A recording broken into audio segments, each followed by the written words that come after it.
Dear students, welcome back to the coordination compounds, to the bonding theories.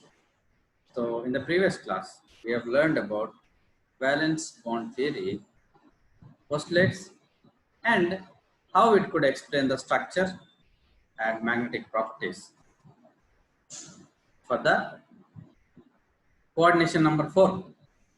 Now, let us move forward to the coordination number 5 and their hybridization, and the same again how it is explained, magnetic properties and structural properties, etc.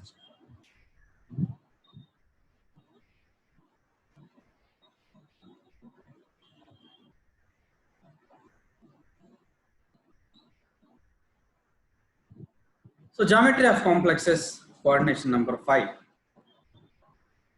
Coordination number 5 as the structure of trigonal bipyramid.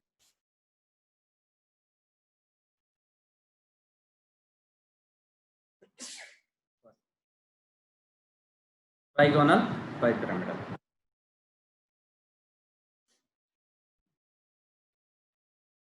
So the example is iron example,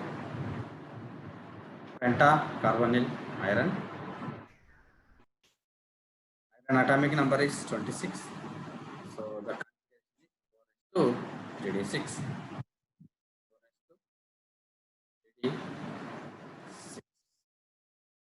In the presence of ligands, carbonyl.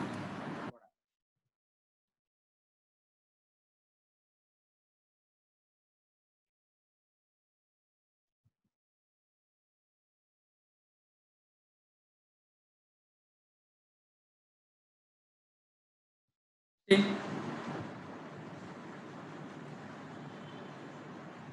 what's happening? Observe. Here they were lone pairs actually. This was the iron configuration. Now in the presence of carbonyl, these two electrons are shifting to D. Here it was 3d6, but now it became 3d8. So carbonyl is a strong ligand. You should remember examples. Few examples like cyanide, a strong ligand. Carbonyl also a strong. Again, the last electron, the d5 electron also shifted. So all are paired. So this is called low spin complex again. In pair. Because the inner d orbitals involved in the hybridization. Here 1 d s p3 dsp3.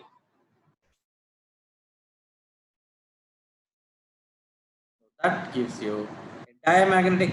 All are paired only. All electrons are paired. 3 to 4. All are paired means you should say it's a diamagnetic. VBT explained it as a diamagnetic. Structure is like this. Trigonal bipyramidal.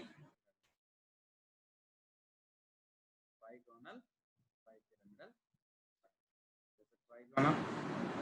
So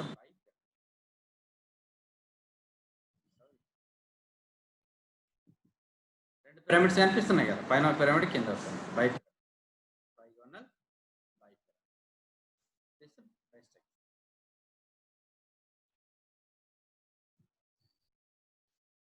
Next example we'll see with the same coordination number 5, square pyramid. Take a nickel complex, nickels plus 3.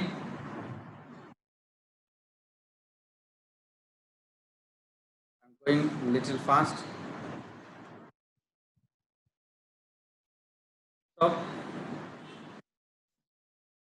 nickel plus 3 means simple nickel electronic configuration would be 4s to 3d8. Okay, I'm directly writing nickel plus 3 means 3 electrons lost, means 2 electrons from S, 1 electron from D. So it became 3D7. Okay? 3D7. So take this ligand in the presence of asteroidal ligand like this, the pairing taking place. Means it was like this initially. In the presence of ligand, it got paired. All triethyl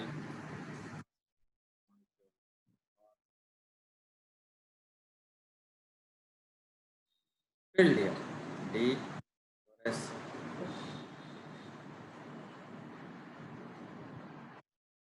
So DSP3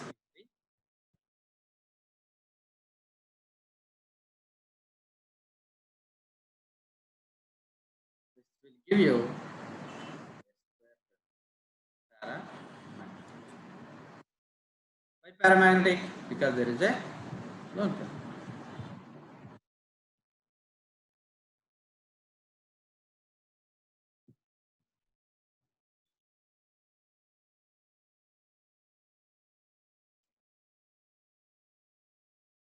This is the structure.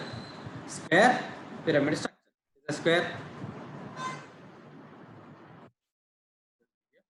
pyramid like this. You should remember structures now.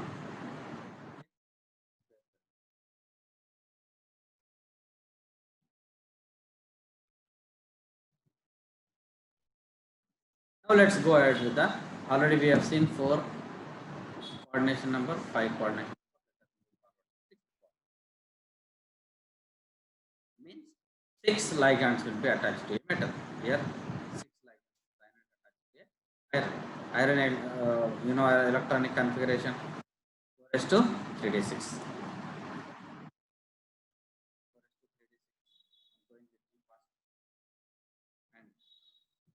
So oxidation number of iron is plus 3. You have to calculate 6 minus 3 minus.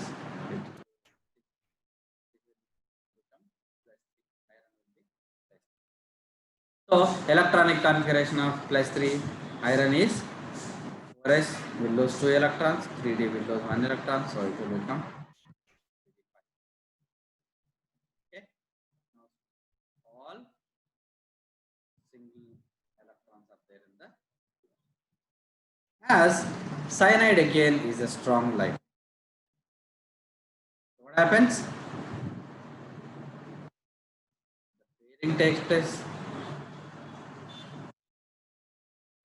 I hope you are observing. Initially it was like this, all singly paired, all single electrons.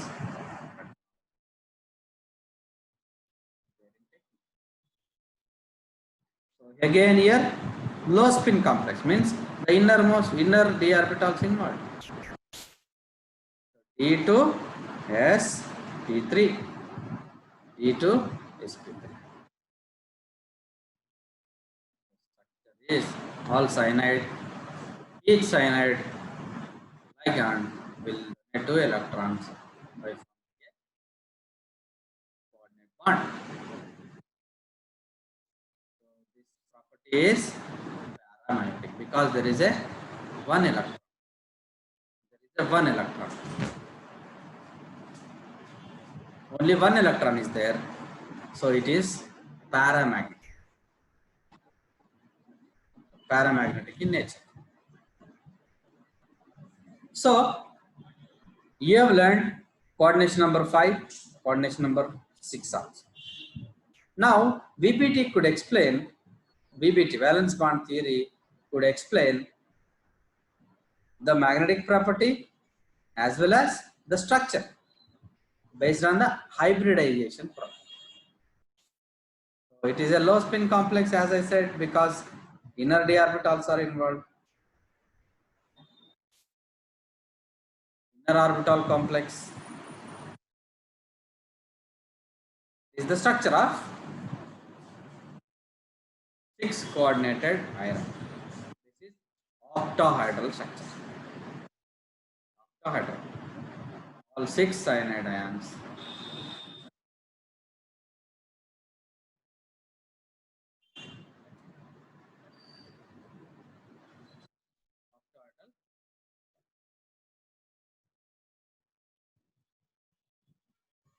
Try to learn the structures because structures are most important. So you should practice them. So, because I am showing in the screen, so it will be easy for you to understand, but you have to practice. Then only you will be perfect in these writing structures. Perfect in the structures. So let us take one more example. Geometry of complexes with a coordination number 6.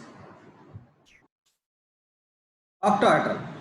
Again, coordination number 6 means it's the octahedral structure it will give because you know it. Now let us take one example with the coordination number 6.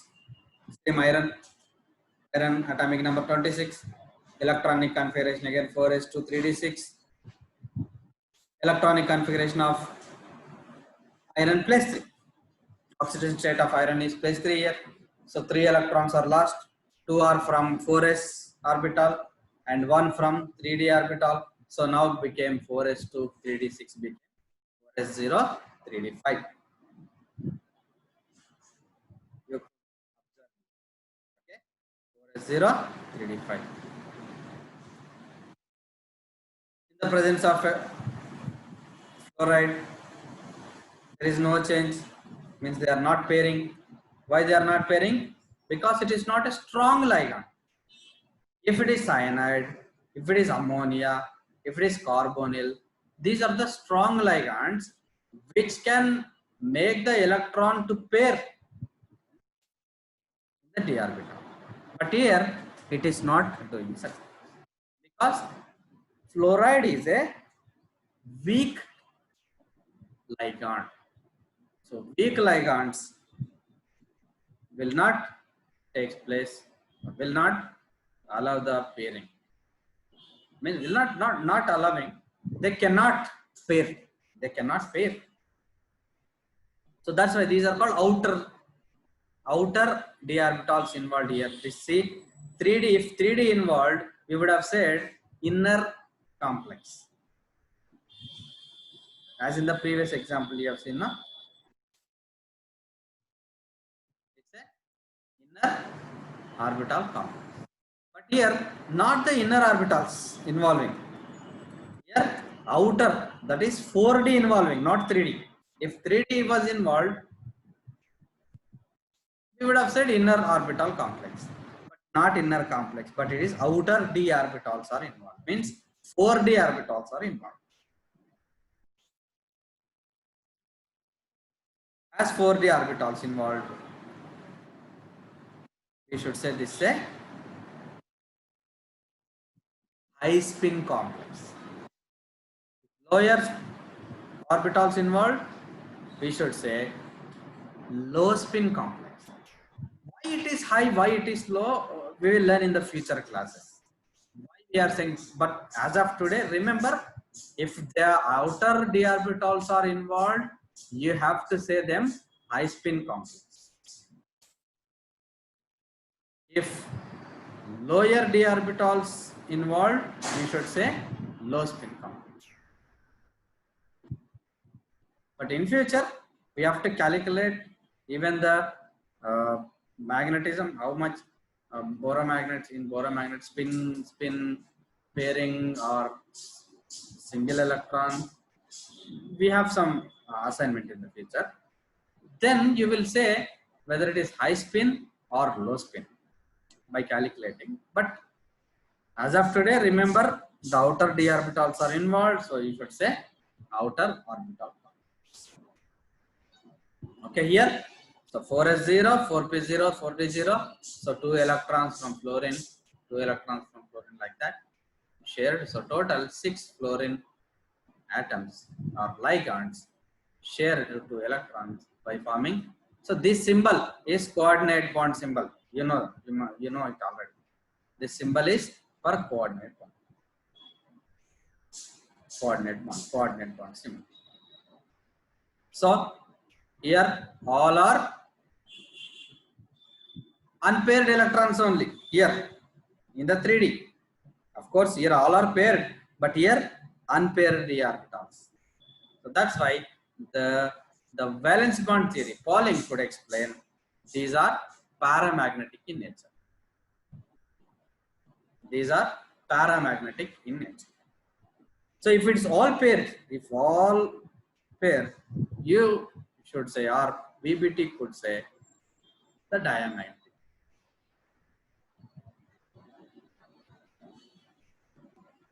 Okay, I hope you are now clear with the differences between paramagnetic and diamagnetic.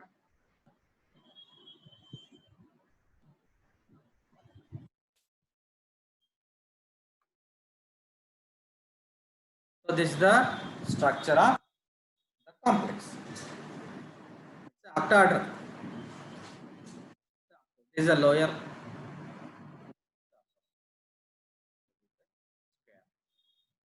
You have to practice the structure.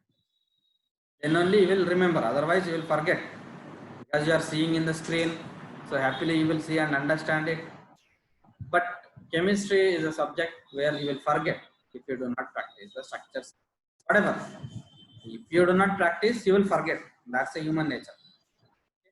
Chemistry easily forget. You will easily forget. Okay? Today you are enjoying the class, but tomorrow when you read, right? I've already shared this PPT with you. You should see once again. Okay? Let us try to conclude here today. Limitations of valence bond theory.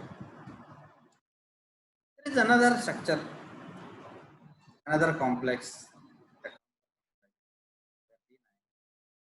square planar. DsP2 unpaired electron in 4p orbital. Tetrahedral sp3 unpaired electron in p orbital. So X-ray analysis GsP2. Promotion of electron from 3d to 4p needs high energy. But this could not be explained by the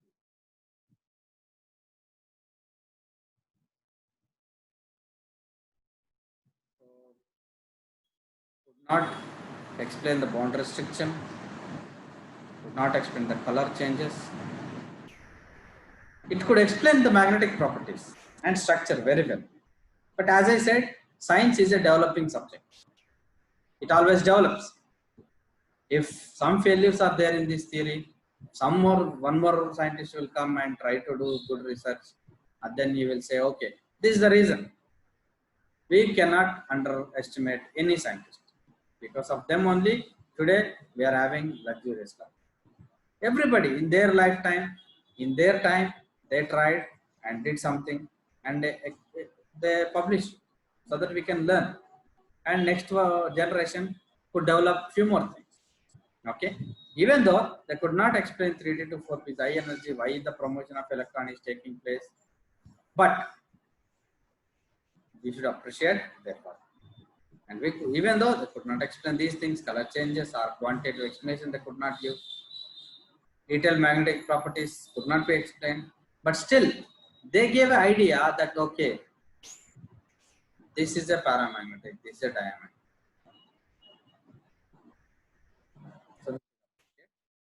So there, if in examination, if they ask for limitations, you can write these things.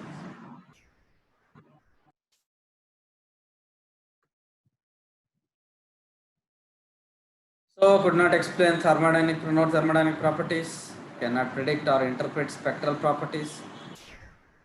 Of course, that time not have that much technology.